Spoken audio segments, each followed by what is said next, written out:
रहीम नाज़रीन अस्सलाम वालेकुम, मैं हूँ इमरान वसीम। नाज़रीन, साबिक़ वज़ीर आज़म चेयरमैन PTI इमरान ख़ान ने आज गुजरांवाला जलसे से ख़िताब करते हुए एक बड़ी ख़बर की तस्दीक की है।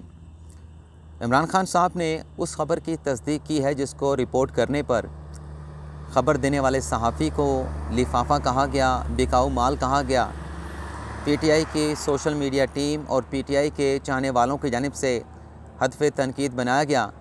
लेकिन नाज़रीन, गुजरांवाला जलसे में तकरीर करते हुए आज इमरान ख़ान ने सहाफ़ी की उस ख़बर की तस्दीक की है। वो ख़बर क्या थी, ख़बर देने वाला सहाफ़ी कौन था, एक तो ये तफ़सीलात आपके साथ शेयर करेंगे। दूसरा नाज़रीन, गुजरांवाला जलसे में तकरीर करते हुए साबिक़ वज़ीर आज़म इमरान ख़ान ने एक बड़ी अच्छी बात की है। इस व्लॉग में ख़ान साहब की उस अच्छी बात को कोट भी करेंगे और ख़ान साहब के गुजरांवाला जलसे का जो ख़िताब है उसका पोस्टमार्टम भी करेंगे। लेकिन इससे पहले आप तमाम देखने वालों की इजाज़त से मैं दो बड़ी अहम ख़बरें आपके साथ शेयर करूँगा। एक तो नाज़रीन, जो पंजाब में तब्दीली की ख़बरें ज़ेर गर्दिश हैं, आज नाज़रीन पहली मरतबा पंजाब हुकूमत की तब्दीली की ख़बरों की सरकारी सतह पर तस्दीक की गई है। हुआ नाज़रीन ये है कि वज़ीर आज़म शहबाज शरीफ के जो मामले ख़ुसूसी हैं अताउल्लाह तारड़ साहब, उन्होंने आज एक प्रेस कॉन्फ्रेंस की है। इस प्रेस कॉन्फ्रेंस में उन्होंने एक तो इस बात का एतराफ़ किया कि पंजाब में गवर्नर राज का नफाज वफाकी हुकूमत के ज़ेर गौर नहीं। दूसरा, उन्होंने कहा कि पंजाब हुकूमत में तब्दीली के लिए जो अरकान असम्बली हैं जिनका ताल्लुक़ चाहे काफ लीग से है, चाहे पाकिस्तान तहरीक इंसाफ से है, उनसे राब्ते किए जा रहे हैं। और इन राब्तों के नतीजे में अताउल्लाह तारड़ ने कहा कि पंजाब में परवेज़ इलाही साहब को तब्दील करके नया वज़ीर आला लाया जाएगा। पंजाब में हुकूमत को तब्दील करके नून लीग की हुकूमत बनाई जाएगी। तो ये पहली मरतबा सरकारी सतह पर इस बात का एतराफ़ किया गया है कि हुक्मरान इत्तेहाद पंजाब में तब्दीली के लिए जो अरकान असम्बली हैं, जो तहरीक इंसाफ से ताल्लुक़ रखते हैं, जो काफ लीग से ताल्लुक़ रखते हैं, उनके साथ राब्ते किए जा रहे हैं। दूसरी नाज़रीन ख़बर, जो इलेक्शन कमीशन ने पंजाब के 9 हलकों का, कौमी असम्बली के 9 हलकों का जो ज़िमनी इलेक्शन मुलतवी किया है, ये इलेक्शन क्यों मुलतवी हुआ है, इसका राज क्या है, वो भी सामने आ गया है। और दूसरा नाज़रीन, आम इंतखाबात कब होंगे। एक वफाकी वज़ीर ने इस बात का एतराफ़ कर लिया है कि जल्द मुल्क में आम इंतखाबात होंगे। नाज़रीन, राना सनाउल्लाह साहब जियो न्यूज़ के प्रोग्राम नया पाकिस्तान में मौजूद थे, उनसे मुख्तलिफ़ सवालात हुए और उन सवालों का जवाब देते हुए राना सनाउल्लाह ने एक तो ये कहा कि इस वक्त तो सैलाब की सूरत हाल है, सैलाब में तो आम इंतखाबात नहीं हो सकते, लेकिन अलबत्ता उन्होंने इस बात का एतराफ़ किया कि मुल्क में आम इंतखाबात जो हैं वो आइंदा साल के आगाज़ में या आइंदा साल के मिड में यानी वस्त में हो सकते हैं। उन्होंने हो सकते का लफ्ज़ इस्तेमाल नहीं किया, बल्कि उन्होंने कहा कि आइंदा जो आम इंतखाबात हैं वो साल 2023 के अवाइल में या फिर वस्त में जो है वो होने हैं। उन्होंने होने का लफ्ज़ इस्तेमाल किया है। दूसरा नाज़रीन, राना सनाउल्लाह ने यह भी बता दिया है कि इलेक्शन कमीशन ने 9 हलकों का ज़िमनी इलेक्शन क्यों मुलतवी किया है। राना सनाउल्लाह ने प्रोग्राम में यह बताया कि इलेक्शन कमीशन की जानिब से वज़ारत दाखिला को एक ख़त लिखा गया था जिसमें यह कहा गया था कि ज़िमनी इंतखाबात के लिए FC और फ़ौज फराहम की जाए। सिक्योरिटी के लिए इलेक्शन कमीशन ने FC और फ़ौज के एहलकारों को मांगा था। तो राना सनाउल्लाह ने कहा कि ये जो इलेक्शन कमीशन का लेटर आया था, हमने इसे GHQ रावलपिंडी भिजवा दिया था, लेकिन वहाँ से ये पैगाम आया कि मुल्क में जो सैलाब की सूरत हाल है, पाक फ़ौज के जो जवान हैं वो सैलाब मुतासरीन को मदद फ़राहम कर रहे हैं। तो पाक फ़ौज सैलाब की बहाली के काम में मसरूफ़ है, तो लिहाजा ज़िमनी इलेक्शन में FC या फिर जो फ़ौज है उसकी नफरी फ़राहम नहीं की जा सकती। तो राना सनाउल्लाह ने कहा कि चूँकि फ़ौज की जानिब से माजूरी का इजहार कर दिया गया था, तो ये जो लेटर आया GHQ से, इसे इसी तरीके से इलेक्शन कमीशन को भिजवा दिया गया था और इस वजह से इलेक्शन कमीशन ने ज़िमनी इलेक्शन की जो पोलिंग है उसको मुलतवी कर दिया है। तो ये ख़बर भी आज तस्दीक हो गई है कि 9 हलकों के साथ साथ जो मजमूई तौर पे 13 हलकों में ज़िमनी इलेक्शन की पोलिंग इलेक्शन कमीशन ने मुलतवी की है, उसकी वजह क्या थी। अब आ जाते हैं कि ख़ान साहब का जो गुजरांवाला का ख़िताब था। सबसे पहले जो ख़ान साहब ने अच्छी बात की है वो आपके साथ शेयर करेंगे। आज ख़ान साहब ने कहा कि जो उनके ख़िलाफ़ तौहीन अदालत का मुकदमा है उस पर वो बात नहीं करेंगे, लेकिन ख़ान साहब ने यह ज़रूर कहा कि जो इस्लामाबाद हाई कोर्ट के चीफ़ जस्टिस हैं उन्होंने बड़े अच्छे फ़ैसले दिए हैं। और ख़ान साहब ने कहा कि तौहीन अदालत केस में जो भी फ़ैसला होगा वो मुझे कबूल होगा, मैं उस फ़ैसले को एक्सेप्ट करूँगा। ये बड़ी अच्छी बात की है ख़ान साहब ने, क्योंकि अदालतें जो भी फ़ैसला दें उस पर आप नेक नीयती के साथ तनकीद तो कर सकते हैं, लेकिन कोई ऐसी तनकीद जिससे कंटेम्प्ट का पहलू निकलता हो वो नहीं होनी चाहिए। तो खान साहब ने बड़ा अच्छा फ़ैसला किया, लेकिन अगर इसके साथ साथ खान साहब जो पीटीआई की सोशल मीडिया टीम है उससे भी अगर ये एडवाइस कर दें कि आप जजेस को हद पे तनकीद ना बनाया करें, उन्हें सोशल मीडिया पे उनकी ट्रोलिंग ना किया करें, तो ये बहुत अच्छा होगा। दूसरा नाज़रीन, खान साहब ने एक और अच्छी बात भी की, एक बड़ी ख़बर की तस्दीक की। उस पर आने से पहले एक तो खान साहब ने कहा कि मैं कॉल दूंगा और मैं तैयारी कर चुका हूं, कॉल की तैयारी कर रहा हूं। खान साहब ने अपने गुजरांवाला के जलसे के शुरा से भी कहा और पीटीआई के चाहने वालों से भी कहा कि आप सब तैयारी रखें, मैं भी तैयारी कर रहा हूं। जब भी मैं कॉल दूंगा आप लोगों ने बाहर निकलना है। ये इलेक्शन नहीं करवाना चाहते, हम एहतजाज करके इनसे ज़बरदस्ती इलेक्शन करवाएंगे।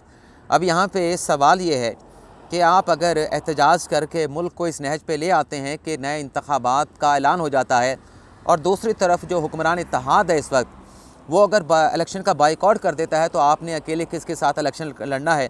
तो ये सवाल भी जवाब तलब है। दूसरा, खान साहब इस्टेब्लिशमेंट से मुखातिब हुए, इस मैं बात को स्किप करूँगा। खान साहब ने कहा कि आइंदा जब भी हमारी हुकूमत आई तो हम ओवरसीज़ पाकिस्तानियों से जो है वो इन्वेस्टमेंट कराएंगे। खान साहब ने कहा कि मुल्क की मुआशी हालत ऐसी है कि अब पाकिस्तान को कोई कर्ज़ा नहीं देगा, लेकिन हम हुकूमत में आके ये करेंगे कि जो 1 करोड़ पाकिस्तानी ओवरसीज़ हैं उनमें से 5 लाख लोगों ने भी अगर पाकिस्तान में इन्वेस्टमेंट कर दी तो पाकिस्तान के जो मुश्किलात हैं, माशी मुश्किलात हैं, वो हल हो जाएंगे। अब खान साहब से कहना यह है कि आप थोड़ी सी रिसर्च कर लें कि जो 1 करोड़ पाकिस्तानी है इसमें से ज़्यादातर जो है वो लेबर्ड हैं और ज़्यादातर जो है वो मिडिल ईस्ट में मेहनत मजदूरी करते हैं। तकरीबन 70 लाख के जो करीब पाकिस्तानी है वो या तो सऊदी अरब में है, या वो मुत्तहिदा अरब अमारात में है, ओमान में है, कतर में है, बहरीन में है। तो बाकी कोई 20, 25, 30 लाख बचते हैं। उसमें मुझे नहीं लगता कि 5 लाख ऐसे पाकिस्तानी होंगे जो पाकिस्तान में बड़े पैमाने पर कोई किसी किस्म की इन्वेस्टमेंट कर सकें। अब खान साहब ने किस खबर की तस्दीक की है उस पर आने से पहले मैं 3 और पॉइंट्स आप नाज़रीन के सामने रखना चाहूँगा। एक तो नाज़रीन, खान साहब ने कहा कि जब मेरे ख़िलाफ़ दहशतगर्दी का मुकदमा दर्ज किया गया तो मैं गिरफ़्तारी के लिए तैयार था, मैंने अपना बैग भी तैयार कर लिया था। ये जो नाज़रीन खान साहब ने कहा, मुझे इस बात पे हैरानगी हुई। यानी खान साहब ये कह रहे हैं कि मैंने अपना बैग तैयार कर लिया था, मैं गिरफ़्तारी देने के लिए तैयार था। तो क्या जो बैग खान साहब ने तैयार किया था उससे ज़मानत के कागजात बरामद हो गए थे कि खान साहब ने अपनी पार्टी की लीगल टीम को फ़ौरी तौर पे इस्लामाबाद हाई कोर्ट भेजा कि मुझे हाज़िर करवाए बगैर, मुझे इस्लामाबाद हाई कोर्ट में पेश करवाए बगैर आप राहदारी ज़मानत लेके आएँ ताकि मैं मुतलका अदालत पे जाके वहाँ पे ज़मानत हासिल कर सकूँ? और फिर खान साहब से ये भी सवाल बनता है कि जब ये 20 या 19 अगस्त की इस तकरीर के ऊपर आपके ख़िलाफ़ ये मुकदमा दर्ज हुआ तो वो लोग कौन थे जो कॉल दे रहे थे पाकिस्तान तहरीक इंसाफ के कारकुनान को, सपोर्टर को, कि फ़ौरी तौर पे आप बनी गाला पहुँचे, इमरान खान को मौजूदा हुकूमत गिरफ़्तार करना चाहती है? तो खान साहब तो गिरफ़्तारी देना नहीं चाहते थे, लेकिन बहरहाल आज खान साहब ने जो बात की उसमें तज़ाद मौजूद था, तो उसकी मैं निशानदेही करना चाह रहा था। दूसरा नाज़रीन, खान साहब ने कहा कि 25 मई को हमारा पुरअमन एहतजाज था, उस पर आंसू गैस का इस्तेमाल किया गया, रियासती ताकत का इस्तेमाल किया गया। तो खान साहब से सवाल है कि आप तो सुप्रीम कोर्ट को यकीन दहानी करवा के आए थे कि आपका जो एहतजाज है वो जो G9 H9 का जो ग्राउंड है श्रीनगर हाईवे पे, वहाँ पे एहतजाज करेंगे। तो आपने अपने लोगों को डी चौक पे परेड ग्राउंड पहुँचने की कॉल क्यों दी थी? अगर यहाँ पे कोई रियासती ताकत का इस्तेमाल हुआ, रियासत के एहलकारों की तरफ से, सिक्योरिटी एहलकारों की तरफ से मज़म्मत की गई, आपके लोगों को डी चौक पे परेड ग्राउंड पे पहुँचने नहीं दिया गया, तो उसकी एक वजह थी, लेकिन वो वजह भी खान साहब बयान नहीं करते। फिर खान साहब ने कहा कि अमेरिका की जंग में हमने शिरकत की, जो 9/11 हुआ उसकी वजह से अमेरिका के सिर्फ 3000 लोग जो है वो ज़िंदगी की बाजी हार गए थे, वो मर गए थे, लेकिन अमेरिका की इस जंग की वजह से हमने अपने 80,000 जो है वो लोगों की जानों का नजराना पेश किया, लोगों ने जो है वो अपनी शहादतें दी। तो खान साहब ने कहा कि ये जो इस तरह के हुक्मरान हैं वो उनका इशारा जो है वो शरीफ ख़ानदान की तरफ था, ज़रदारी ख़ानदान की तरफ था। लेकिन खान साहब ये बताएं कि जब 9/11 की जंग में पाकिस्तान शामिल हुआ था तो पाकिस्तान का हुक्मरान कौन था? साबिक सदर परवेज़ मुशर्रफ थे जिन्होंने मार्शल लगाया हुआ था, उन्होंने अमेरिका की जंग में शामिल होने का फ़ैसला किया था। तो आप तो उस वक्त उनके साथ थे और आपने उनकी जो एक सदारती इलेक्शन की जो कंपेन थी वो कंपेन भी आपने चलाई थी। लेकिन आज आप जो इल्ज़ाम है वो सिविलियन जो सियासतदान हैं, जो वज़ीर आज़म रहे हैं, जो हुकूमतों में रहे हैं, उन सियासी जमातों को इल्ज़ाम दे रहे हैं, लेकिन जो असल किरदार था उसका आप नाम लेने को तैयार नहीं। तीसरी नाज़रीन, खान साहब की एक और बात भी है। खान साहब ने कहा कि मुझे इस वजह से हटाया गया क्योंकि मैं रूस से सस्ता तेल ख़रीदना चाहता था, रूस से सस्ती गंदम ख़रीदना चाहता था।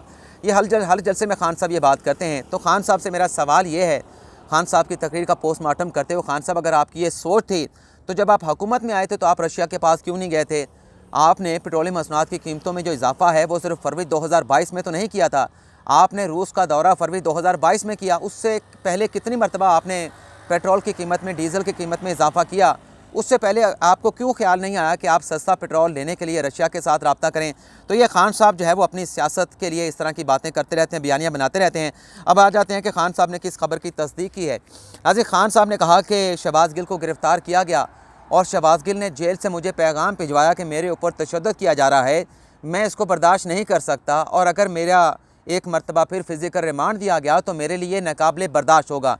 आप नाज़रीन को याद होगा कि जब 9 अगस्त को शहबाज गिल को गिरफ़्तार किया गया, 9 अगस्त से लेकर तकरीबन कोई 15-16 अगस्त तक हमने ये ख़बर आपके साथ शेयर की कि जेल से, रावलपिंडी अडयाला जेल से शहबाज गिल ने खान साहब को एक खुफिया पैगाम भेजा है जिसमें यह कहा गया है कि अगर मेरा एक मरतबा फिर फिज़िकल रिमांड हुआ, जो अपील हुकूमत ने सेशन अदालत में दायर की है, तो मेरे लिए मुज़ाहमत करना, बर्दाश्त करना नामुमकिन हो जाएगा। तो आज खान साहब वही बात कर रहे थे कि मुझे शहबाज गिल ने जेल से खुफिया पैगाम भिजवाया कि मेरे ऊपर तशद्दुद हो रहा है और मैं इस मामले को मज़ीद बर्दाश्त नहीं कर सकता, अगर मेरा मज़ीद फ़िज़िकल रिमांड दिया गया तो मेरे लिए नाकाबिले बर्दाश्त होगा।